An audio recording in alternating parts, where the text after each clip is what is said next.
Today I'm going to take you through a full workout, one of my workouts that took me from quitting soccer and being out of the game for more than 5 years to eventually getting back in and playing at the pro indoor level. Last video, I talked about being close to signing with the pro indoor team.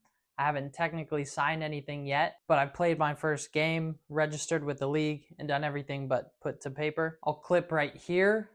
The goal I scored in the first game is the first goal in club history. Para Eduardo Dávalos, que la empujaba nada más mío. Cae el quinto. Avanza como una locomotora. Sí.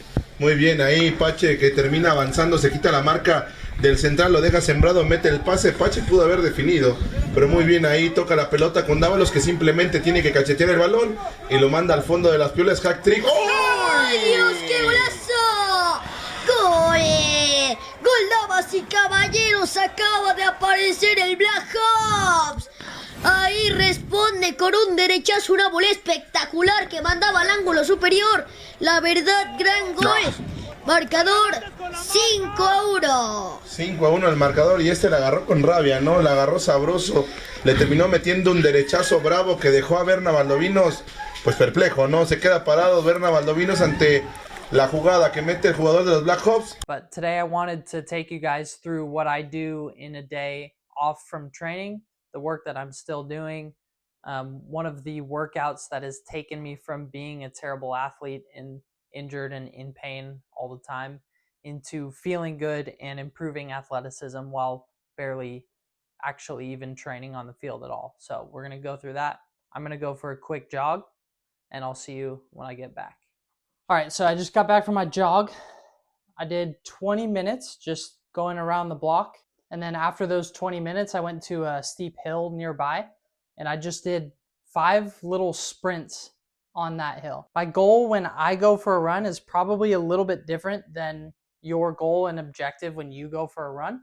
So what I do when I go for a run, I focus on the athletic benefits and I'm trying to develop athleticism with the run. But today, for example, my goal wasn't to enhance my fitness level. It was to support the type of running that I do in indoor soccer. Indoor soccer is a little bit different than outdoor.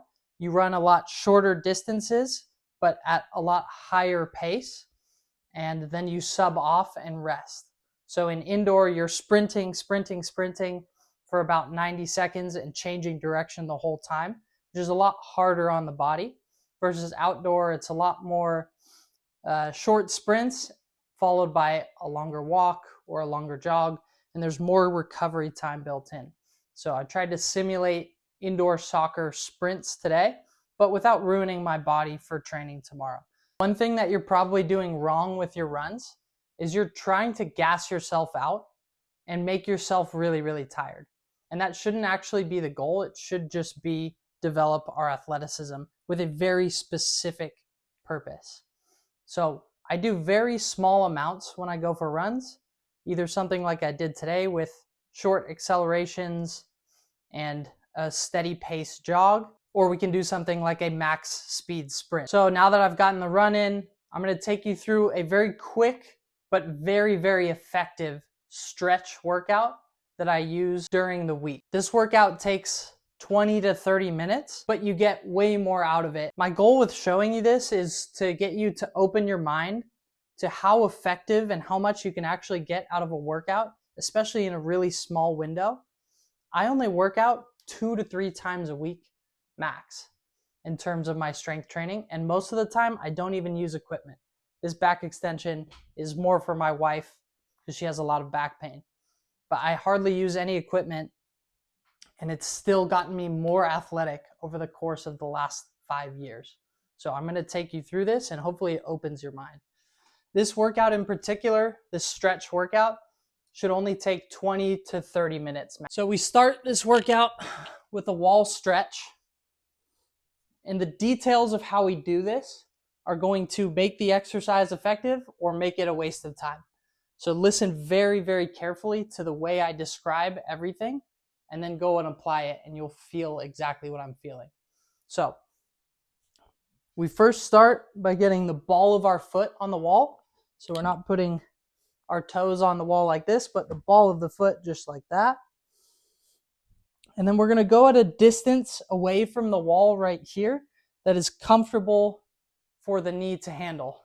So if I pushed my knee all the way up close to the wall, very super close like this, it's too much of a stretch. I'd have to lean forward and I can't control the stretch that way. So we're just going to go at a level that I can work at, which is right here.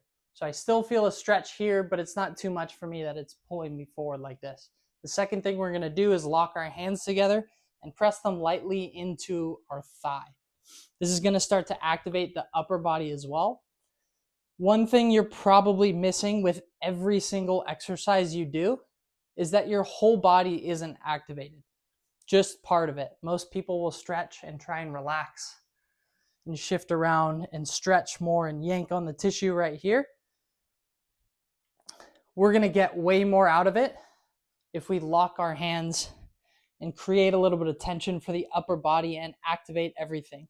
The last thing I'm going to do here is press my heel into the floor as well. So now this other leg is activated, my upper body all the way up this side, and in here is activated. And we've got activation right here in the stretch. Then I can lightly press into the wall with my foot right here. Again, just feeling this tissue open up while everything, again, this is key, while everything is activated in the body. This will open up not just the quad and the psoas here, but even the whole front line and even the rib cage, the torso, the diaphragm. We can really open up a lot just by focusing on these parts here. I'll stay there for about 90 seconds and switch sides. Another thing you're probably missing in every single exercise you do is the way that you breathe. Depending on what you've been taught before, you might be breathing heavily through your mouth or in through the mouth or in through the nose and out through the mouth. The most effective breathing method we could do, especially for these exercises here, is try to keep our breath normal while it's under tension. And here's what normal should look like, if you're wondering. Instead of anything with the mouth or enhancing our breathing, trying to breathe deeper, I'm just going to focus on breathing through the nose and go in for 5 seconds and out for 5 seconds.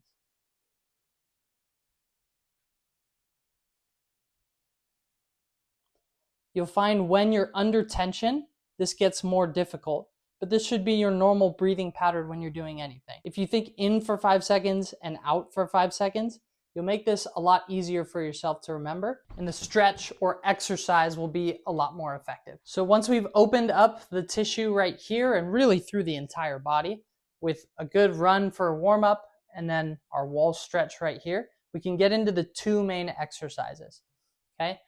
Our first exercise is going to open up the back chain, and our second exercise is going to open up the entire front chain. We're just going to alternate back and forth with these for 2 to 3 sets. Again, the devil is in the details, so listen very carefully to the way I do these exercises, because if you do them wrong, you probably won't feel anything and you'll think this is bullshit. But if you do them right, you'll realize how much you can get done in this short amount of time with the right focus. So the first of our main exercises is called a vertical fold right here.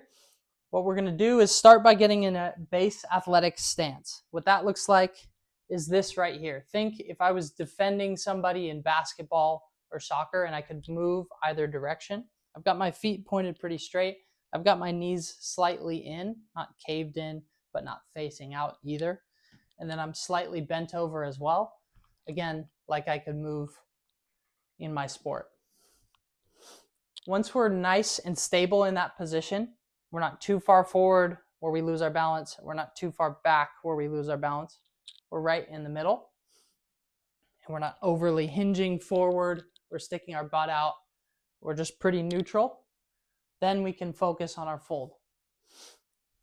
To do the fold, Once we are right here and we've created a 90-degree angle at the hips, nice and neutral, we're going to slowly start to crunch the abs right here to pull the body down.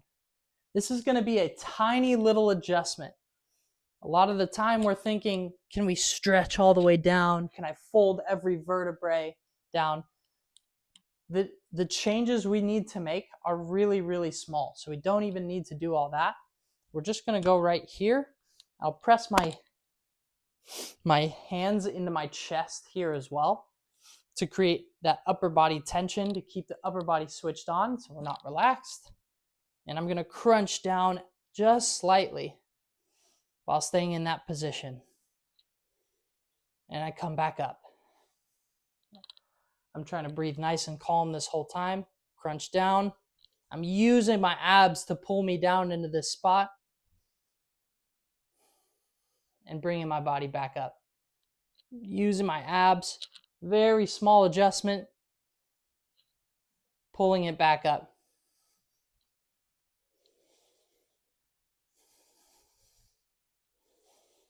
We're going for 10 repetitions. And after 10, if my focus is right, and I've focused on the breathing the entire time, I'm very, very tired because it's very, very difficult. It's important to understand with your workouts that you're not trying to make big changes every single time. You're not trying to adapt the body to change your athleticism in a single workout. You're trying to make the smallest possible change so that you can come back the next time and do it again. This is how you avoid plateaus. I'll do another completely different video on why you should work out this way versus any other way. For now, let's get into the second exercise. So we started to stretch that back chain, and now we're gonna work on the front side. This exercise we'll call the backward fold. This exercise is a backward fold. So we stretched forward, now we're going to stretch backward, okay? This is a more extreme version of what we did to warm up. Again, the cues are what make this good or bad. So we get into this kneel position here. I'm gonna lean forward just slightly until I feel a stretch in the hip flexor and the quad. Once I'm right there, I'm gonna make sure my hips aren't uneven. So I'm not gonna dip one hip down and I'm not gonna dip the other one down. I'm not gonna lean to either side. I'm just gonna check the hips to make sure they're even. That itself will keep this quad and hip flexor engaged without me doing anything else. Once we have that right there, I'm gonna take my hands again, press them into my chest. Again, this creates that activation in the chest and in the lats. I'm not squeezing incredibly hard, but I'm just pressing in here so that I feel the abs and the lats and the muscles all around the back and the ribs activate instead of saying loose and inactive. So now we're active here. I'm gonna press again the heel into the ground. So we're active in this off leg, active in the upper body. And then the last thing we're gonna do is take this hand and reach it backward towards the back foot. Again, you're only going to work on this to your level. Most people, they're probably gonna be so tight through here that they can't even get very far, me included. So you'll see right here, I'm gonna do 5 repetitions and that's it. And it's not a ton of range, but it's about having all of these things turned on at the same time.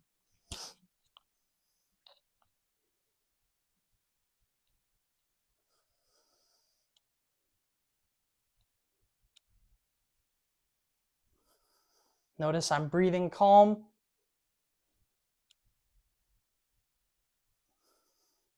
Everything is turned on and I can feel all of this opening up.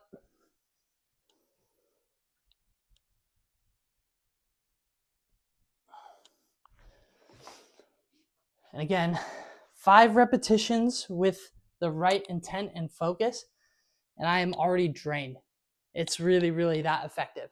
I hear a lot of people talk about combining strength training and stretching together, and they use weights to do it.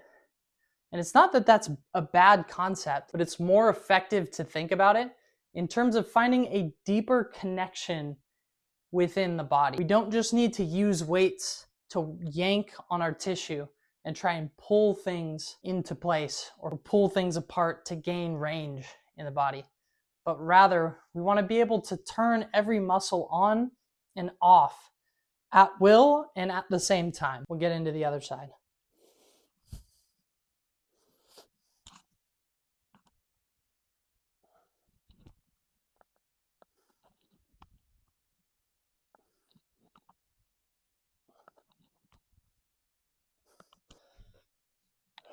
Five reps with intention. Absolutely cooked me. I'm already really tired. I'm gonna run through one more set on each side and we'll wrap it up.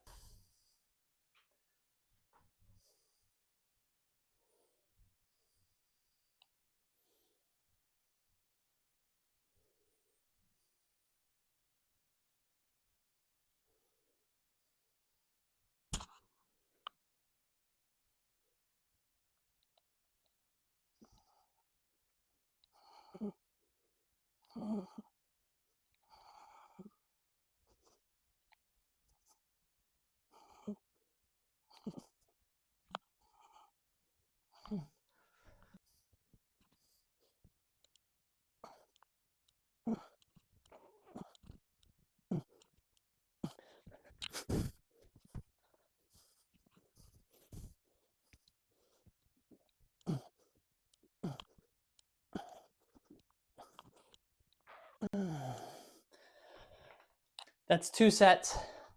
I'm absolutely dead. I know this doesn't seem like a lot, but with the right focus, this is all you need. Not just to feel better, but to actually get more athletic and actually prevent injuries. So that's all for today. I have training tomorrow. I might make a video for that one as well. But go and check out the past videos to see other workouts and begin putting the pieces together to why I do this. And if you're really curious about learning what this style of working out is, why it's effective, why I'm doing all of these weird exercises, go ahead and click my Instagram in the description and just DM me a question. I answer every single DM and I'd love to share more. That's all for this video. Subscribe to this channel if you want to see more. DM me if you want to talk more and learn more. And otherwise, I'll see you next time.